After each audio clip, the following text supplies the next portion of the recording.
Hello నమస్తే, నేను journalist Srinivas. ఈరోజు న్యూస్ అనాలిసిస్లో ముందుగా సాక్షి పేపర్లో వచ్చిన వార్తలు చూద్దాం. కూటమి కాలకేల సాక్షిగా ప్రజాస్వామ్యం కూని అయిందట. నిన్న ఆంధ్రప్రదేశ్ రాష్ట్ర వ్యాప్తంగా మున్సిపల్ చైర్మన్లు, కార్పొరేషన్ మేయర్లు, డిప్యూటీ మేయర్లకు సంబంధించి తెలుగుదేశం పార్టీ కూటమి అధికారంలోకి వచ్చాక అక్కడ బలం లేదు. వాస్తవంగా అక్కడ వైఎస్ఆర్సీపీకి సంబంధించిన కార్పొరేటర్లు, కౌన్సిలర్లే ఎక్కువ మంది గెలిచారు గడిచిన ఎన్నికల్లో.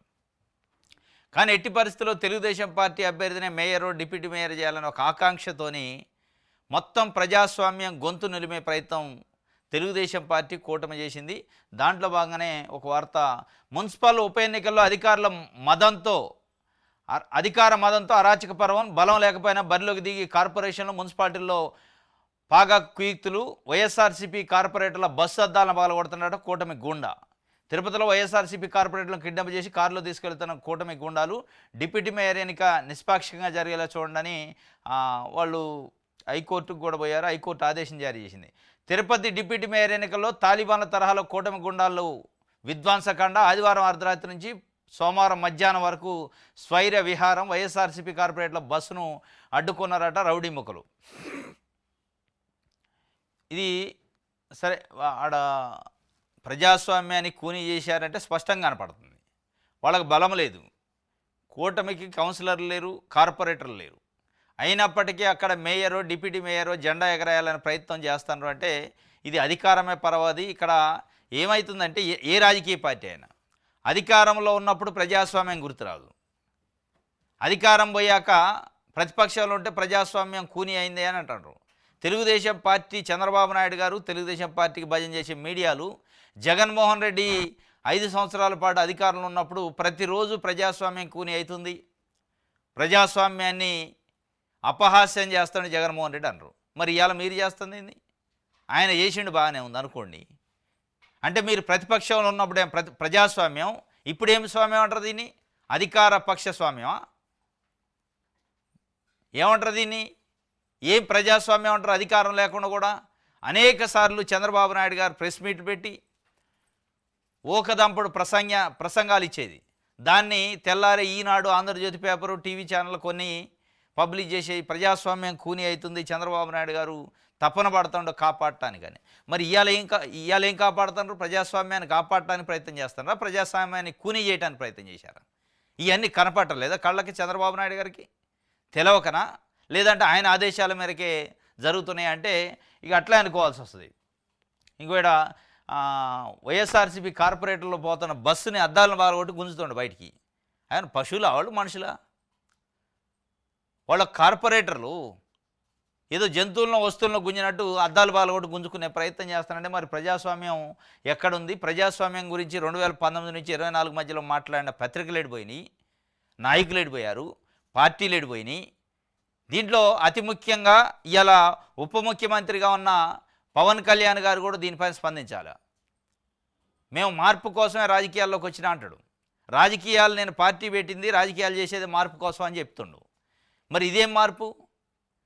కిడ్నాపులు చేసి అద్దాలు పగలగొట్టి దౌర్జన్యంగా గుంజపోయి ప్రజాస్వామ్యం లేదేం లేదు. అధికార స్వామ్యం, బలం, దౌర్జన్యం, అధికార అహంకారం ఇవన్నీ ఉన్నాయి. మరి ఇది ఆ మార్పు పవన్ కళ్యాణ్ గారు కోరుకుంది?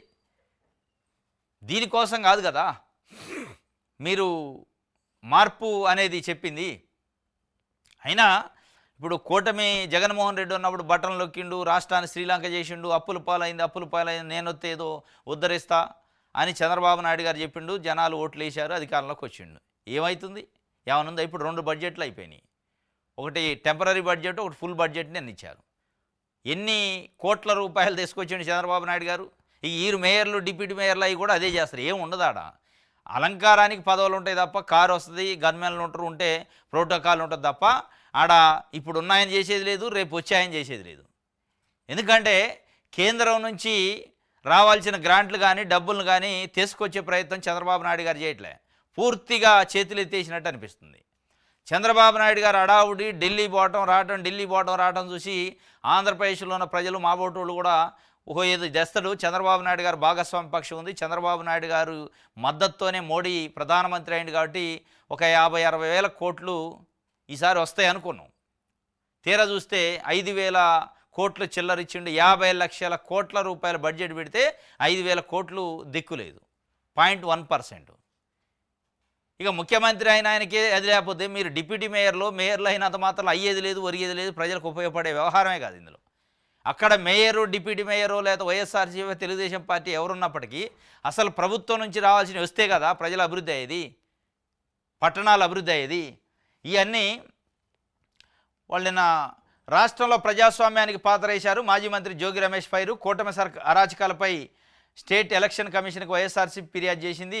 ఇక ఆయన ఎవరు, మళ్ళీ తెలుగుదేశం పార్టీ కూటమి నియమించుకున్న ఆయనే ఉంటాడు కదా, గవర్నమెంట్ ఆయన ఏం చర్యలు తీసుకుంటాడు? ఇది అంటే ఉట్టిదే, ఏముండదు.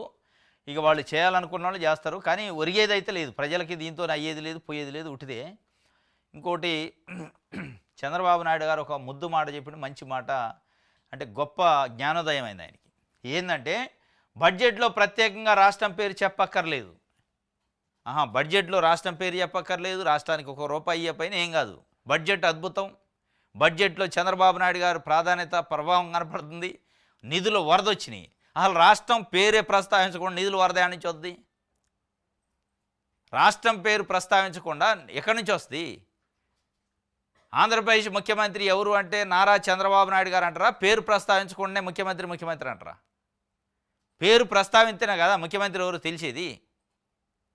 అట్లే బడ్జెట్లో కేంద్రం ప్రవేశపెట్టిన బడ్జెట్లో ఆంధ్రప్రదేశ్కి పోలవరం ఉంది, దానికి ఎంత ఇచ్చినాం, ఆంధ్రప్రదేశ్ రాజధాని అమరావతికి ఎంత ఇచ్చినాం, ఆంధ్రప్రదేశ్లో వెనకబడిన జిల్లాలకు ఎంత ఇచ్చినాం, ఆంధ్రప్రదేశ్లో విశాఖపట్నం అనే ఒకటి ఉంటుంది, స్టీల్ ఉక్కు ఫ్యాక్టరీ ఉంది, దానికి ఇంత కేటాయించడం అని చెప్పాలనా లేదా? విలేకరు అడిగింది అనమాట ఢిల్లీలో నిన్న. సార్, అసలు మీరు భాగస్వామ్యపక్షంగా ఉన్నారు ఎన్డీఏ కూటమిలో, మీరు బడ్జెట్ ప్రవేశపెడితే అందులో అసలు ఆంధ్రప్రదేశ్ అనే రాష్ట్రం పేరు కూడా ప్రస్తావించలేదు, అంటే పేరు లేకపోతే ఏమవుతుందా? నాకు మోడీ, అమిత్ షా ఆశీస్సులు ఉండి చాలు, ఆ పేరు ఉంటేంది రాష్ట్రం ఎడిపోతుంది అనే పద్ధతిలో చెప్పినట్టు అనిపిస్తుంది. పేరే ఉండాల్సిన అక్కర్లేదు అన్నాడు. ఇదే మాటలు మనకి 2018లో గుర్తొస్తాయి. గుర్తు చేసుకుంటే 2018కి ముందు, 18లో ఇదే ఎన్డీఏ భాగస్వామ్య పక్షంలో ఉండే అయ్యాలు కూడా ప్రత్యేక హోదా ఏమైంది సార్ అంటే, ప్రత్యేక హోదా అనే శరణ్యం కాదు, అన్నిటికీ మందు కాదు, అది ప్రత్యేక ప్యాకేజీ కూడా మంచిదే అని చెప్పిండు.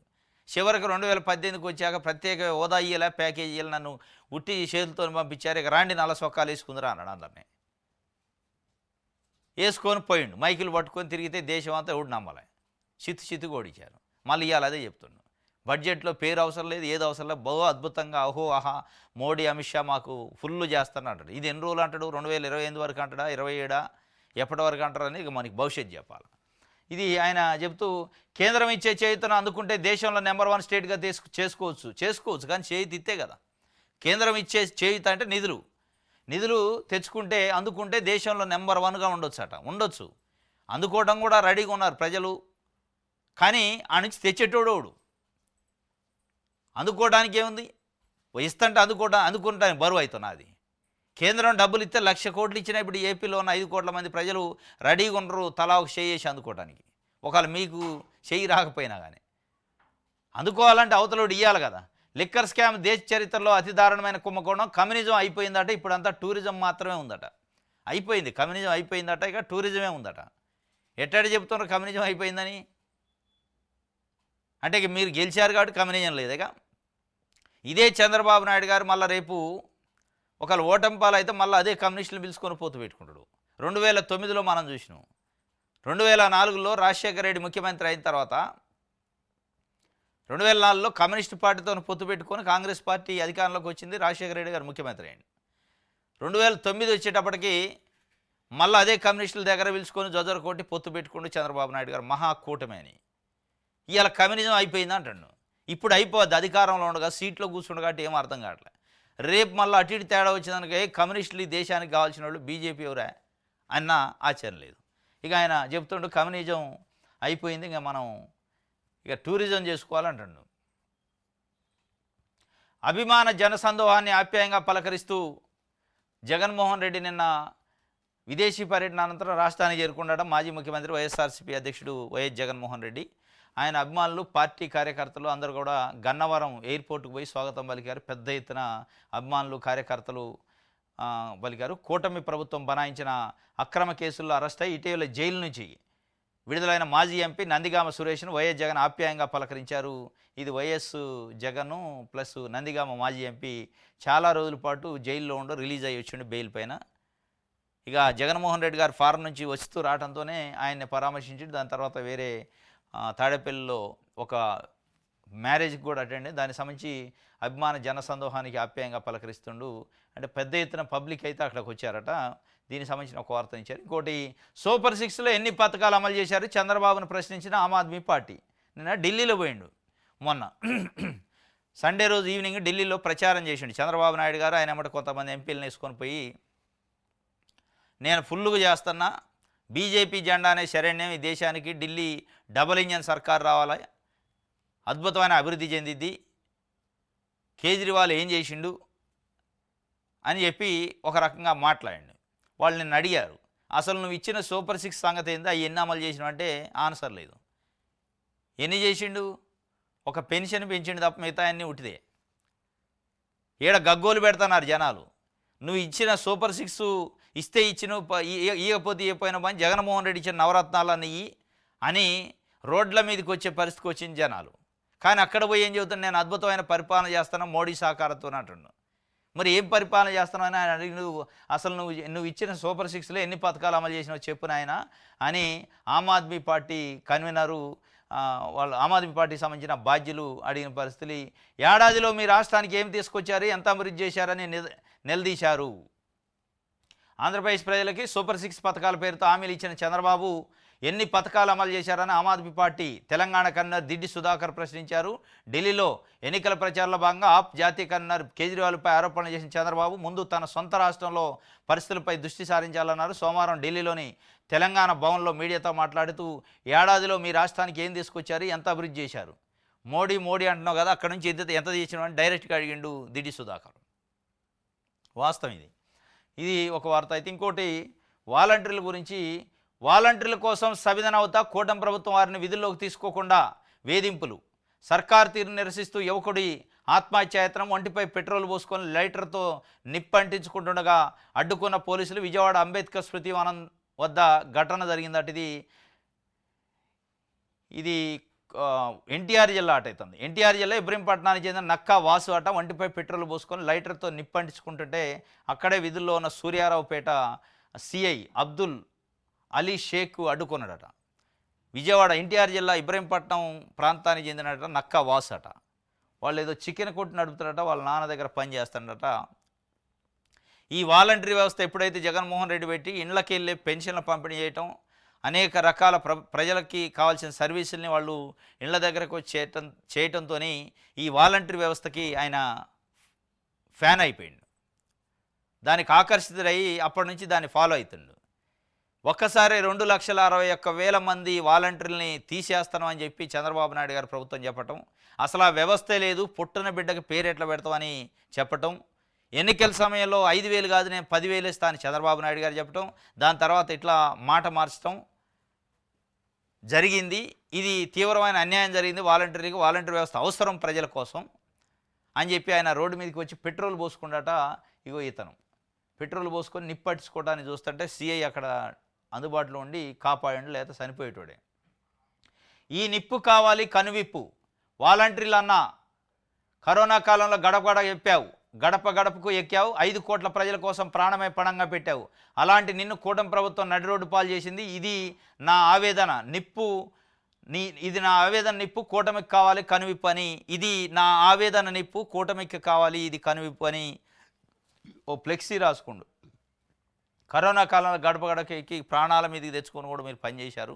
అట్లాంటి వ్యవస్థను వీళ్ళు కూటమి తొలగించాలని చూస్తుంది. ఎట్టి పరిస్థితుల్లో తీసుకోవాలని ఒక డిమాండ్తోనే ఆయన వాలంటీర్ల కోసం నేను సమిధనవుతా కాలిపోయని చెప్పి రోడ్ల మీదకి వచ్చిన పరిస్థితి. దీనిపైన వాలంటీర్ల సంఘం అధ్యక్షుడు భాషా గారిని అడుగుదాం. అసలు ఏం జరిగింది, ఈయన ఎవరు, వాలంటీర్ల సంఘమా, అసలు వాలంటీర్నా కాదా అని డౌట్ ఉంది. అంటే క్లారిటీ లేదు న్యూస్లో, వాళ్ళకి ఐడియా ఉంటుంది కాబట్టి అడిగే ప్రయత్నం చేద్దాం. అసలు వాళ్ళ ఉద్యమం ఎక్కడికి వచ్చింది అనేది. హలో సార్, చెప్పండి సార్. భాషా గారు good morning. Good morning sir. నిన్న విజయవాడ ఎన్టీఆర్ జిల్లా ఇబ్రహీంపట్నానికి చెందిన నక్కా వాసు అని ఇలా న్యూస్ పేపర్లో వచ్చింది. అవును సార్. వాలంటీర్ల కోసం నేను సమిధన అవుతా అని చెప్పి ఈ నిప్పు కావాలి కూటమి ప్రభుత్వానికి కనువింపని నిప్పు పెట్టుకోవడానికి ప్రయత్నం చేసిండు పెట్రోల్ పోసుకొని. ఎవరి అసలు ఈ నక్కావాస్ ఎవరు, మీ వాలంటీర్లకు సంబంధించిన ఆయన వాలంటీర్ల అయినా క్లారిటీ లేదు. అందులో వాలంటీర్లకి ఆకర్షితుడైండు అని రాశారు. ఏం జరుగుతుంది అసలు? వాలంటీర్ల ఉద్యమం ఏ కాడికి వచ్చింది, ఏం జరుగుతుంది? ఈయనైతే వాలంటీర్ అయితే కాదు సార్. ఇప్పుడు నా దగ్గర ఉన్న సమాచారం ఇతన్ని నిన్న నుంచి ట్రేస్ చేస్తున్నా. అతను వాలంటీర్ ఏమో ఈ విధంగా జరగడం చాలా బాధాకరమైన విషయం కదా. ఏమో అనుకోరాని నిప్పు పెట్టుకున్నా అది ప్రాణంతో చెలగాటం చేసినట్టుండిద్ది. Okay okay. అయితే స్టేట్ వైడ్ గా నిన్నటి నుంచి కనుక్కోవడం జరిగింది. తన ఎన్టీఆర్ డిస్ట్రిక్ట్ ఏదో చెప్పారు, ఇబ్రహీంపట్నం అట. అవును. సరే ఓకే. అయినప్పటికీ ఆయన వాలంటీర్ కాదని సమాచారం మేరకు నాకు ఇప్పుడే తెలిసింది. వాలంటీర్లు కాకుండా మీకోసం ఎందుకు వచ్చిండు ఆయన సమిధన అవుతా అని చెప్పి? ప్రజలు మీకు చెప్పాము గతంలో మేము వాలంటీర్ల కోసం పోరాటం చేయడానికి, ప్రభుత్వం మీద తిరుగుబాటు చేయడానికి ప్రజలు సిద్ధంగా ఉన్నారని చెప్పింది. దానికి ఆ రోజు నేను ఏదైతే మీకు చెప్పానో ఇదే నిదర్శనం. ఓకే. ఈ ప్రభుత్వం చేస్తున్న చేష్టలకి విసిగి పోయిన ప్రజలు ఈ రోజు వాసు రూపాన ఓకే ఒక సమిధై ఈ రోజు రోడ్డుకెక్కి తన ప్రాణాన్ని సైతం లెక్క చేయకుండా తన కుటుంబాన్ని పక్కన పెట్టి వాలంటీర్ వ్యవస్థ కోసం వచ్చినందుకు ఆ సోదరుడికి 2,60,000 మంది వాలంటీర్ల తరపున పాదాభివందనం. ఓకే. కానీ అలాంటి పనికి మేము సపోర్ట్ చేయం, ఎందుకంటే అతని కుటుంబం అతని ప్రాణం. ఓకే. కానీ ఆ చేసిన దానికి మనం అప్రిషియేట్ చేస్తా 100%. ఎందుకంటే ప్రజలు కోరుకుంటున్నారు వాలంటీర్ వ్యవస్థ కావాలని. ఓకే. ఇప్పటికన్నా ఈ ప్రభుత్వానికి కనువిప్పు కావాలా. ఓకే. అదే ఆయన రాసిండు, నా నిప్పుతోనన్నా కనువింపు కావాలని చెప్పి. రైట్. ఎందుకంటే ఈ రోజు ఒక వాసియే కాదు, వందల మంది కూడా రేపు భవిష్యత్తులో రోడ్లకి ఎక్కి ఆత్మహత్యలు చేసుకునే పరిస్థితి ఉంది వాలంటీర్ల కోసం. ఓకే. ఈ బిడ్డలు ఏ నేరం చేశారు, ఈ వాలంటీర్ బిడ్డలని ప్రజలు కోరుకుంటున్నారు. ఓకే. ప్రజలకి అవినీతి లేకుండా పాలన అందించి, వెల్ఫేర్ స్కీములు సమయానికి అందించి, వాళ్ళకి ఆలన పాలన కరోనా కష్టకాలంలో కూడా తన సొంత కొడుకులు ఒక తల్లిని వదిలేస్తే వాలంటీర్లు మేమున్నామమ్మా నీ కొడుకులో మేమున్నాం మనవుళ్ళం అని చెప్పి సర్వీస్ చేస్తే ఈ రోజు వాలంటీర్ వ్యవస్థని ఒక వైసీపీ పార్టీ ముద్ర వేసి, లేదంటే ఒక జియో అని ఒక దొంగ బూచీని అడ్డు పెట్టి ఈ వాలంటీర్ వ్యవస్థను రద్దు చేసిన ప్రభుత్వం ఏదైనా ఉందంటే ఈ కూటమి ప్రభుత్వం. ఓకే. వాస్తవం చెప్పాలంటే ఇప్పుడు మాకు టోటల్ తెలిసిపోయింది అసలు వాలంటీర్ వ్యవస్థను ఎందుకు పక్కన పెట్టండి. ఈ ప్రభుత్వం వెల్ఫేర్ స్కీమ్స్ ఇవ్వమని చెప్పేసింది కదా. అవును, కరెక్ట్. కొన్ని చెప్తుంది కదా. వాస్తవం చెప్పాలంటే వీళ్ళు ఇచ్చిన హామీలు అమలు పరిచే పని అయితే వాలంటీర్లు కావాలి. ఓహో. ఇప్పుడు వాలంటీర్ల పని ఏంది? ప్రభుత్వం ప్రజలకు ఇస్తున్న సర్వీసెస్ మనం చేయాలా. ఇప్పుడు నవరత్నాలు లాంటి స్కీమ్స్ ఉంటే అవి అందించడానికి మధ్యలో మీరు ఉండాలా. ఈడది సూపర్ 6. అదే అసలు మేము డబ్బులే ఇవ్వము, పథకాలే ఇవ్వము, మా దగ్గర లేవు అని చెప్పి క్లియర్ కట్ గా రాష్ట్ర ముఖ్యమంత్రి చెప్పిన మాటలు. ఓకే. ఆ రోజు మన పసిగట్ల ఎందుకు ఈ వాలంటీర్ వ్యవస్థ వద్దంటున్నారంటే ఇప్పుడు నాకు తెలిసింది ఏంటంటే ఈ పథకాలే లేవు, ఇంక ఇళ్ళు కూడా ఎందుకు. వాలంటీర్లే ప్రజలని ఇళ్ళు మోసం చేశారు. దీని మీద గవర్నర్ గారు తక్షణం స్పందించాల్సిందే. ఓకే. లేదా రాష్ట్రపతి కూడా స్పందించాలి. ఎందుకంటే భారత రాజ్యాంగంలో ఒక ఆర్టికల్ లేదా ప్రజలని మభ్యపెట్టి అబద్ధపు హామీలు అని చెప్పి ఈ రోజు వాళ్ళని కుర్చీలో కూర్చున్న తర్వాత మేమేం ఇవ్వలేమంటే అది ఎంతవరకు సమంజసం? ఓకే. అంటే ఎవడు పాటికి వాళ్ళు హామీలు ఇచ్చుకుంటా వెళ్ళిపోతా మోసం చేస్తే అది న్యాయమేనా? ఓకే. మోసం చేసిన ఈ అబద్ధపు హామీ ఇచ్చిన చంద్రబాబు నాయుడు గారి మీద ఫస్ట్ ఎఫ్ఐఆర్ లాక్ అవ్వాలా. ఇంకొకరు చేయాలన్నా అబద్ధపు హామీలు ఇంక ఇవ్వకూడదు, వాస్తవాలు ఇవ్వాలా, భారత రాజ్యాంగం అంత బలమైందని చెప్పి మనం తెలియపరచాలా. ఓకే. ఓకే. ఈ భారతదేశంలోనే చెప్పిన హామీలు అమలుపరిచిన ముఖ్యమంత్రి ఒక్క జగన్మోహన్ రెడ్డి గారే. 99.9. ఆ 1 కూడా ఏదంటే మద్యపానం చెప్పింది వాస్తవం. అది రాష్ట్రానికి ఎకనామికల్ గా సంబంధించిన విషయం. అది కనుక లేకపోతే వెల్ఫేర్ స్కీమ్ కూడా నడవడం కష్టం. అది ఎందుకంటే చదువుకున్నట్టుగా నాకు తెలుసు కదా. ఓకే. అది ఒక్కటి తప్ప ఆయన ఏం చేయలేదు. ఓకే. అలాంటి ముఖ్యమంత్రిని కోల్పోయి ఈ రోజు వాలంటీర్లు ప్రజలు ఈ రోజు అవస్థలు పడుతున్నారు. ఇవ్వలేదు, పేపర్లో కూడా ఇచ్చిండు. మరీ ఎర్లీగా పోయి పెన్షన్లు ఇవ్వాల్సిన అవసరం లేదు, కొద్దిగా లేట్కి ఇచ్చినా పర్లేదని చంద్రబాబు నాయుడు గారు ఆదేశించిండట. కరెక్ట్ చెప్పారు. చెప్తా దీని గురించి కూడా. గతంలో ఆదివారం 1వ తారీఖు వస్తే శనివారమే డబ్బులు ఇవ్వాలని చెప్పి హుకుం జారీ చేశారు వీళ్ళు వచ్చి. దాన్ని ఒక పెద్ద గొప్పగా జగన్మోహన్ రెడ్డి హయాంలోనే జరిగింది. మీకు తెలుసు లేదు, ఆదివారం వస్తే మేము 31కే ముందు ఇచ్చాం. వాళ్ళు ఏదో అంటే మేము ఇన్నిసార్లు ఇవ్వలేదు, అప్పుడు తక్కువ వచ్చింది మాకు. ఓకే. లాస్ట్ లో చేసాము. దీన్ని పెద్దగా ప్రగల్భాలు పలికిన ఈ ప్రభుత్వం నిన్న 1వ తారీఖున పింఛన్ ఇచ్చారు. అది శనివారం అనుకుంటా ఒకటి వచ్చింది. శనివారం. అవును. జగన్మోహన్ రెడ్డి గారు ఉన్న 2వ తారీఖు పెన్షన్లు ఇవ్వాల్సిందే అంటారు ఆదివారం వచ్చిన. వీళ్ళు ఏం చేశారు, శనివారం పెన్షన్లు ఇప్పించి 2వ తారీఖు మీరు ప్రభుత్వ ఎంప్లాయీస్ వెళ్ళాల్సిన అవసరం లేదు, 3వ తారీఖు వెళ్ళి ఇవ్వండి అన్నాడు. ఓకే. వీళ్ళకి ప్రజల మీద ఉన్న చిత్తశుద్ధి ఏమైంది, 1 గంటేగా పెన్షన్ ఇచ్చేది. Okay okay. ఆ డబ్బు కోసం ఎంతో మంది వివిధ ప్రజలు, ఎస్టీలు, మైనారిటీలు టాబ్లెట్ల కోసం, ఆహారం కోసం, తిండి గింజల కోసం ఎదురు చూస్తూ ఉంటారు. నా డౌట్ ఏంటంటే అంత ఎర్లీ ఇవ్వాల్సిన అవసరం లేదని ఇప్పుడు అనడం, నెక్స్ట్ మంత్కి ఇక మధ్యాహ్నం ఇచ్చినా పర్లేదు, అసలు ఇవ్వకపోయినా పర్లేదని ఇక అట్లా ఏమైనా ఉంటుంది అవకాశం? ఇప్పుడు వీళ్ళు పెంచారు కదా. గతంలో ముఖ్యమంత్రి గారు మన జగన్మోహన్ రెడ్డి గారు ఈ నెల పెన్షన్ ఈ నెల తీసుకోవాలి, నెక్స్ట్ మంత్ రాదు. ఓహో. అది ఎందుకు పెట్టారంటే నిజమైన పేదవాడైతే డబ్బు కోసం ఉంటాడు నిలబడి, ఓకే, చిత్తశుద్ధిగా. అలాగే వీళ్ళు కూడా ఇన్ టైంలో మనం సర్వ్ చేయాలని చెప్పి బాధ్యత ఉండేది సిబ్బందికి, వాలంటీర్లకి, సచివాలయం సిబ్బందికి. ఇప్పుడు వీళ్ళు ఏం చేశారు, 3 నెలలు పెంచారు. ఈ నెల తీసుకుపోయినా నెక్స్ట్ నెల ఆ పై నెల. అలా నిలబడేది ఎవరండి? ఆర్థికంగా బలంగా ఉన్న వాళ్ళే కానీ పెన్షన్ వదులుకునే వాళ్ళు నిజమైన పేదవాళ్ళు ఉన్నారు ఈ రోజు. Okay okay okay. డబ్బుల కోసమే 15వ తారీఖు నుంచి బతుకుతారండి. అవును.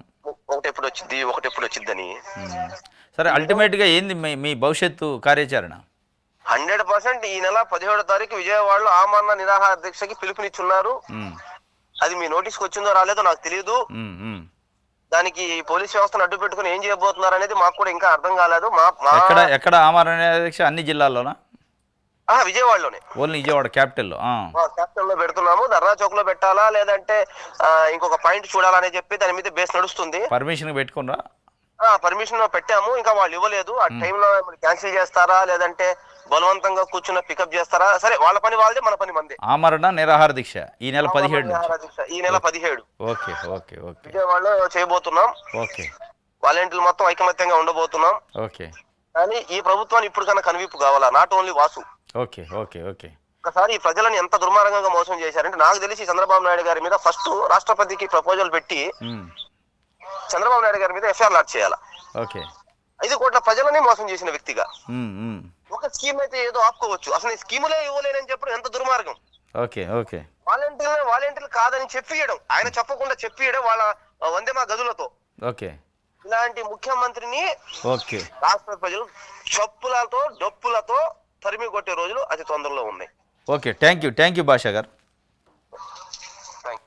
ఇది వారు చెప్తున్న పరిస్థితి. చంద్రబాబు నాయుడు గారి పైన చీటింగ్ కేసు పెట్టాలి, మోసం చేసిన కాబట్టి మోసపూరితమైన కేసు బుక్ చేయాల్సిన అవసరం ఉంది అని చెప్పి ఆ భాష చెప్తుండు. రాష్ట్ర అధ్యక్షుడు వాలంటీర్లకు సంబంధించి ఈ వాసు లాంటి వాళ్ళు ఇట్లా రోడ్ల మీదకి వచ్చి పెట్రోల్ పోసుకొని నిప్పట్టించుకునే పద్ధతికి మేము వ్యతిరేకం. నిరసన వ్యక్తం చేయండి, సంఘీభావం తెలపండి వేరే రూపాల్లో, కానీ ఇట్లా ప్రాణాల మీదకి తెచ్చుకునే పని చేయొద్దని ఆయన చెప్తున్న పరిస్థితి. ఇది ఒక వార్త అయితే. ఇంకోటి ఆంధ్రజ్యోతి చూద్దాం. రైల్వే బడ్జెట్లో రాష్ట్రానికి 9,417 కోట్లు వచ్చినట్టు, ఉమ్మడి రాష్ట్రం కంటే 11 రెట్లు అధికం. ఆంధ్రజ్యోతి పేపర్ భజన్ రాసింది. రైల్వే బడ్జెట్లో 9,417 కోట్లు వచ్చిన ఉమ్మడి రాష్ట్రంలో కంటే 11 రెట్లు అధికంగా వచ్చినాయని రాసిండు. ఎందుకు రాసిండు ఈ వార్త అంటే, సరే రైల్వే బడ్జెట్లో 11 రెట్లు ఎక్కువ వచ్చినాయి, అసలు బడ్జెట్లో ఏమొచ్చినాయి మరి అనేది రాయాలి కదా. అసలు బడ్జెట్లో గుండు సున్నా ఇచ్చారు కాబట్టి దాన్ని కప్పుచ్చడానికి రైల్వే బడ్జెట్లో 11 రెట్లు ఎక్కువ వచ్చినాయి అని రాసిండు. ఎందుకు వచ్చినాయి 11 రెట్లు ఎక్కువ? రైల్వే జోన్ చేశారు విశాఖపట్నాన్ని, కాబట్టి ఆ జోన్ కోసం ఇచ్చారు, ఏదో రాష్ట్రం కోసం ఇలేవాడు. అసలు బడ్జెట్ ఉంటుంది కదా, దాంట్లో ఏమొచ్చినాయి రాష్ట్రానికి, అది రాస్తే బాగు. అసలు బడ్జెట్లో అమరావతికి ఏమిచ్చారు, పోలవరానికి ఏమిచ్చారు, వెనకబడిన జిల్లాలకు ఏమిచ్చారు, విశాఖపట్నం స్టీల్ ఫ్యాక్టరీకి ఏమిచ్చారు అనే విషయాలు కప్పిపుచ్చడానికి వార్తను రాసింది ఆంధ్రజ్యోతి. 11 రెట్లు అధికంగా వచ్చినాయి అంటుండు. మరి అసలు దాంట్లో రాలేదు, అసలు దాంట్లో పోయినసారి కంటే తక్కువ వచ్చినాయి కదా, అది రాయరు. అది రాస్తే బయటపడిద్ది డొల్లతలం అని ఇది రాసిండు ఆయన. రైట్, ఇది ఒక వార్త.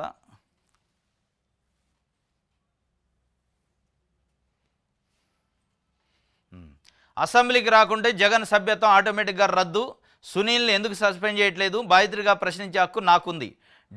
డిప్యూటీ స్పీకర్ రఘురామకృష్ణరాజు నేను ఢిల్లీలో మాట్లాడుతూ జగన్మోహన్ రెడ్డి ఎమ్మెల్యే సభ్యత్వం, శాసనసభ సభ్యత్వం రద్దు గురించి మాట్లాడాడు. అంటే 60 పని దినాలు 60 వర్కింగ్ డేస్ కంటిన్యూగా జరిగినప్పుడు ఒక్కరోజు కూడా రాకుండా ఉంటే ఎలాంటి కారణం చెప్పకుండా గైరాజరైతే భారత రాజ్యాంగం ప్రకారం ఎమ్మెల్యే సభ్యత్వం రద్దు అయ్యే అవకాశం ఉంది జగన్మోహన్ రెడ్డిది అని చెప్పిండు ఆయన. ఆ కొత్త విషయం ఒకటి నిన్న ఢిల్లీలో మాట్లాడుతూ ఆయన ఏం చెప్పిండంటే, నన్ను ఇబ్బంది పెట్టిన, నన్ను టార్చర్ చేసిన కేసులో సునీల్ కుమార్ ఐపీఎస్ని ఎందుకు అరెస్టు చేయట్లేదు, సస్పెండ్ చేయట్లేదు అసలు అని డిమాండ్ చేస్తున్నాడు. ఎవరిని డిమాండ్ చేస్తారు మీరు? సిఐడిని. సిఐడి ఎవరి చేతిలో ఉంటుంది? సిబిఐ చేతిలో ఉంటుంది, అంటే చంద్రబాబు నాయుడు గారి చేతిలో. ఇక డిమాండ్ ఎందుకు? మరి ఆయన దగ్గర పోయి అడగొచ్చు కదా. ఆయన ఎదురుగానే కూర్చొని సునీల్ని సస్పెండ్ చెప్పి ఆయన కూర్చుంటారని ఆర్డర్ ఇప్పి అంటే ఇస్తారు కదా. అంటే మీ మాట చంద్రబాబు నాయుడు గారి దగ్గర చెల్లుబాటు కావట్లేదా? అసలు మిమ్మల్ని కస్టోడియల్ టార్చర్ చేసిన ఇష్యూని వాళ్ళు పట్టించుకోవట్లేదా? లేదంటే పట్టించుకున్నప్పటికీ మీకు నచ్చిన పద్ధతిలో పట్టించుకోవట్లేదా? వాళ్ళకు కావాల్సిన ఆఫీసర్లనే టార్గెట్ చేస్తానరా అనేది ఒక డౌట్. ఇంకోటి తులసిబాబుకు సంబంధించి ఆయన గుడివాడ ఎమ్మెల్యేగా ఉన్నాడు అని చెప్పి ఆయన అన్నాడు. ఆయన కూడా అనేక అక్రమాలు చేసిండని చెప్పిండు. మొత్తానికి అసెంబ్లీ సభ్యత్వం గురించి అయితే మాట్లాడినా ఆటోమేటిక్గా రద్దు చేస్తారని. మరి ఏమైనా రద్దు చేస్తారా? ఏమైనా అంత పిచ్చి పనులు చంద్రబాబు నాయుడు గారు చేస్తారు అనుకోవట్లే నేను. ఎందుకంటే పులివెందుల ఎమ్మెల్యేగా ఉన్న జగన్మోహన్ రెడ్డి సభ్యత్వాన్ని రద్దు చేస్తే అక్కడ బై ఎలక్షన్స్ వస్తాయి. ఒకవేళ ఇట్లా బై ఎలక్షన్ వచ్చే కాడికి వస్తే అక్కడ కూటమి ఫెయిల్ అయ్యే అవకాశం ఉంటుంది, అక్కడ గెలిచే అవకాశం లేదు. అందులో ఈ 7 నెలల నుంచి ప్రభుత్వం చేస్తున్న కార్యకలాపాలు పనితనం చూసిన తర్వాత ప్రజలు ఒక రకంగా నెగిటివ్ స్టార్ట్ అయింది. జగన్మోహన్ రెడ్డి ఇచ్చిన స్కీములన్నీ ఆగిపోయినాయి కదా. దాంతో ఇప్పుడు బై ఎలక్షన్ కోరుకునే సాహసం కానీ కోరుకునే అవసరం లేదు చంద్రబాబు నాయుడు గారికి. మరి ఈయన అంటుండు బై ఎలక్షన్ అంటే జగన్మోహన్ రెడ్డి సభ్యత్వం ఆటోమేటిక్గా రద్దు అయింది, లేకపోతే అంటుండు ఇది అటెండ్ కాకపోతే రద్దు అయ్యి అంత తీసుకొచ్చి ఎలక్షన్ మీద పెట్టుకోడు చంద్రబాబు నాయుడు గారు అనేది జనరల్గా ఉన్న ట్రెండ్. ఎందుకంటే ఆయనకి పులివెందుల కడప ఏరియాలో అంత ఈజీ ఏం కాదు. టీడీపీ స్వీప్ అట అధిక మున్సిపల్ పదవుల కైవసం. స్వీప్ ఏముంది అందులో? గుంజి బస్సులు వేసుకొని కిడ్నాప్ చేస్తే స్వీప్ ఏముంటుంది అందులో? ఎన్నికలో ప్రజలు ఏమైనా ఓట్లు వేసారు అందులో? గెలిచిన కార్పొరేటర్ల కౌన్సిలర్లని గుంజపోయి కిడ్నాప్ చేసి ఎన్నికలు పెట్టాక స్వీప్ కాకపోతే ఏమైంది? షీపురు పెట్టి ఊడిసినట్టు ఉడుతుంటే స్వీప్ కాకపోతే ఏమవుతుంది? రైట్. ఇది జగన్ సింగిల్ సింహమైనా పక్క చూపులు చూస్తున్న ఎమ్మెల్యేలు ఫ్యాన్ స్విచ్ ఆపుతున్న కీలక నేతలు మున్సిపల్ చైర్మన్ వైస్ చైర్మన్ల ఎన్నికల్లో షాక్ అట. జగన్ సింగిల్ సింహమా డబల్ సింహమా పక్కన పెడితే ఇప్పుడు 11 మంది ఎమ్మెల్యేల్లో జగన్మోహన్ రెడ్డి కాక 10 మంది ఉన్నారు. ఈ 10 మందిని ఒకలా చంద్రబాబు నాయుడు గారు కండవ కప్పాలంటే రాజీనామా చేయించాలి నైతికంగా. గతంలో 23 మంది ఎమ్మెల్యేలను జాయిన్ చేసుకుని ఒక అనైతికత మూట కట్టుకుండు. ఇవాళ మళ్ళీ వాళ్ళు అసలు జాయిన్ అయ్యేటోళ్ళు లేరు. జాయిన్ అయ్యేటోళ్ళు ఉంటే వైఎస్ఆర్సీపీకి ఎమ్మెల్యే పదవికి రాజీనామా చేయించి మళ్ళా కంటెస్ట్ చేయాలి తెలుగుదేశం పార్టీ. ఇప్పుడున్న పరిస్థితుల్లో ఎన్నికలను ఫేస్ చేసే శక్తి కూటమికి ఉందా? At the same time Jaganmohan రెడ్డికి కూడా లేకపోవచ్చు. కానీ కూటమికి ప్రజల నుంచి యాస్పిరేషన్స్, ప్రజల నుంచి కోరికలు ఎక్కువ ఉన్నాయి. వీళ్ళు పెట్టిన సూపర్ 6లు చూసి, కానీ ఆ కోరికలన్నీ నెరవేరట్లే. అంత ఈజీ కాదు ఎన్నికలు. రైట్. ఇది నెక్స్ట్ ఆంధ్రప్రభ చూద్దాం.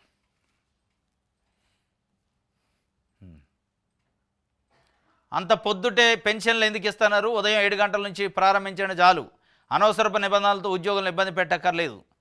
అయిపోయా. ఎందుకు అంత పొద్దున్నే తీసిపోయి ఇచ్చేది? ఉదయం 7 గంటలకి తీసిపోయి అండి అంటాడు.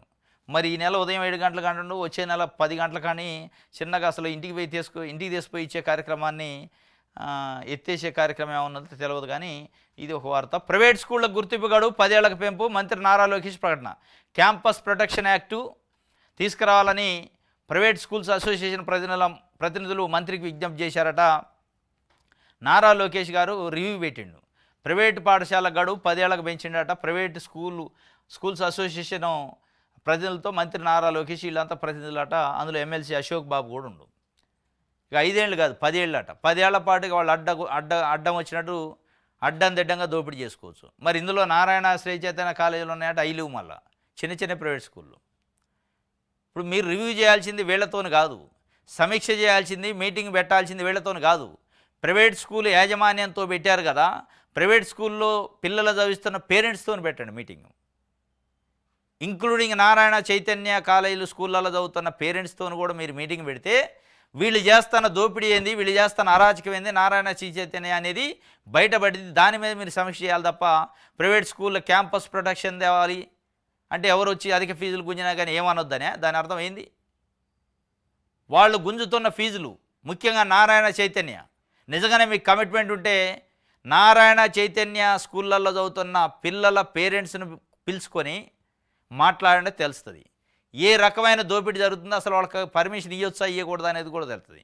అది చేయకుండా వాళ్ళు ఎవరైతే దోపిడీ చేస్తారో వాళ్ళని పక్కన కూర్చోబెట్టుకొని అసలు మెయిన్ దోపిడీదారులను పక్కన పెట్టిండు నారాయణ చైతన్యని. మరి వాళ్ళని ఇంకా లోపల ఏసీ గదిలో మాట్లాడతాం కానీ అసలు వాళ్ళని పక్కన పెట్టి చిన్న చిన్న స్కూల్ వాళ్ళని పక్కన పెట్టుకుంటూ వాళ్ళు డిమాండ్లు చెప్పారు. వీళ్ళ మాటన ఆయన దందా మొదలెడతారు. క్యాంపస్ ప్రొటెక్షన్ యాక్ట్ అని పెడతారు. వీళ్ళ కోసం ఇస్తే దాన్ని ఆయన కూడా వాడుకుంటాడు. ఇక అదనమాట. పాఠశాలలో గడువు 10 ఏళ్ళకి పెంచారట. ఇంక వాళ్ళు అడ్డగోలుగా అడ్డం వచ్చినట్టు చేసుకోవచ్చు.